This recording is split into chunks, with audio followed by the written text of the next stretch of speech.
சில குட்டீஸ் எல்லாருக்குமே வந்து பார்த்தீங்கன்னா, ஒரு சிறப்பான குட் ஆஃப்டர்நூன்பா. ஃபர்ஸ்ட்டு வந்து பார்த்தீங்கன்னா, டெலிகிராம் குரூப் போங்க. அதில ஒரு போஸ்ட் போட்டிருப்பேன். மறக்காம வந்து பாருங்க. டார்கெட் நார்த் தமிழ்நாடு அப்படின்னு சொல்லிட்டு, சென்னையில அடுத்து வரக்கூடிய 4 நாட்கள்ல 106, 108 ஃபாரன்ஹீட் வரைக்கும் போறதுக்கு வாய்ப்பு இருக்குன்னு சொல்லிட்டு, இன்னைக்கு மதியானம் 1:30 மணிக்கு வானிலை ஆய்வு மையம் வந்து அறிவிச்சிருக்கிறாங்க. ஓகேங்களா? அதுக்கான போஸ்ட் வந்து நான் போட்டிருப்பேன். ஏன்னா நீங்க நம்பணும்ல, அதனால தான். வாங்க இப்ப வீடியோக்குள்ள போகலாம். கடந்த முறை 3 முறை பள்ளிகள் திறப்பு தள்ளி போனது அனைவருக்கும் நினைவில் இருக்கும்னு நினைக்கிறேன். லாஸ்ட் இயர் கொஞ்சம் யோசிச்சு பாருங்க. லாஸ்ட் இயர் நீங்க ஜூன் 18க்கு மேல தான் ஸ்கூல் போனீங்கன்னு சொல்லிட்டு நீங்க நம்புறீங்களா? ரியாலிட்டி அதுதான். நீங்க போய் ஓல்டு நியூஸ் எல்லாம் பாருங்க. Last year. ஆனா இப்ப ஜூன் 6ஆம் தேதி அப்படின்றது நமக்கு இயல்பா இருக்கலாம். ஜூன் 4ஆம் தேதி தமிழ்நாட்டுல எலக்ஷன் ரிசல்ட். 5ஆம் தேதி திறக்க மாட்டாங்கன்னு நினைச்சது உண்மைதான். ஏன்னா 5ஆம் தேதி வந்து வேலூர்ல இருக்கக்கூடிய டீச்சர்ஸ் வந்து பார்த்தீங்கன்னா, சென்னைக்கு டியூட்டி போட்டிருப்பாங்க. ஓட் கவுண்டிங் வாங்கன்னு சொல்லிட்டு. ஸோ அந்த மாதிரி ஏகப்பட்ட மாவட்டங்களுக்கு போட்டிருப்பாங்க. அவங்களாம் முடிச்சுட்டு அவங்கவங்க சொந்த ஊருக்கு போக தேவையில்லையா? அதுக்கு ஒன் டே லீவ் விட்டு 6ஆம் தேதி ஓப்பன் சொல்லியிருக்காங்க. இப்போ இதில் சிக்கல் என்னன்னா, 6ஆம் தேதியும் ஓப்பன் ஆக வாய்ப்பில்லைன்ற மாதிரி பேச்சுவார்த்தைகள் போயிட்டுருக்கு. காரணம் என்னன்னா, 6ஆம் தேதி, 7ஆம் தேதி 2 நாள் என்ன கிழமைனா, வியாழன், வெள்ளி. மறுபடியும் சனிக்கிழமை ஹாலிடே. Sunday holiday. எதுக்கு?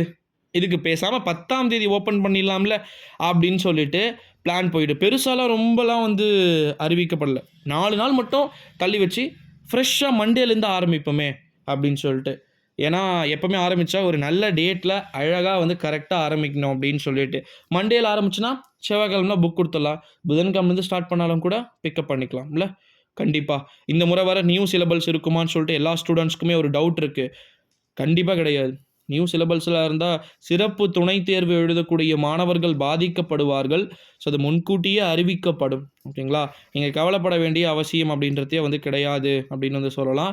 இன்னொரு இம்பார்ட்டண்ட்டான ஒரு நியூஸ் என்ன அப்படின்னு வந்து பார்த்தீங்கன்னா, நம்முடைய தமிழ்நாட்டில் படிக்கக்கூடிய 1 முதல் 12ஆம் வகுப்பு மாணவர்களுக்கு ஒரு தகவல் என்னென்னா, வட மாவட்டங்களில் தான் அதிகமான வெப்பம் வரக்கூடிய நாட்களில் நிலவக்கூடும்னு சொல்லியிருக்கிறாங்க. சென்னை, திருவள்ளூர், காஞ்சிபுரம், வெள்ளூர், ராணிப்பேட், திருவண்ணாமலை, திருப்பத்தூர் இங்கே தான் வந்து பார்த்திங்கன்னா வெரி ஹெவி ஹீட் வந்து இருக்கும் அப்படின்னு சொல்லியிருக்காங்க.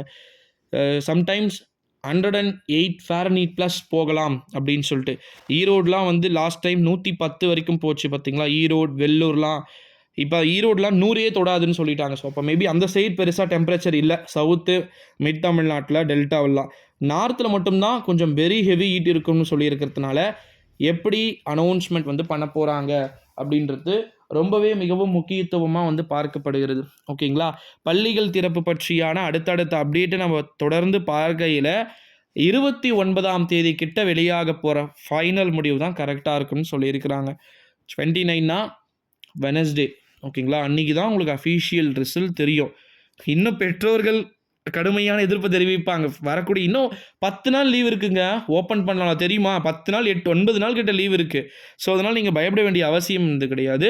லாஸ்ட்டு ஒரு நாள் நாளைக்குன்னா இன்றைக்கி கூட மாறி இருக்குது லாஸ்ட் இயரில். So wait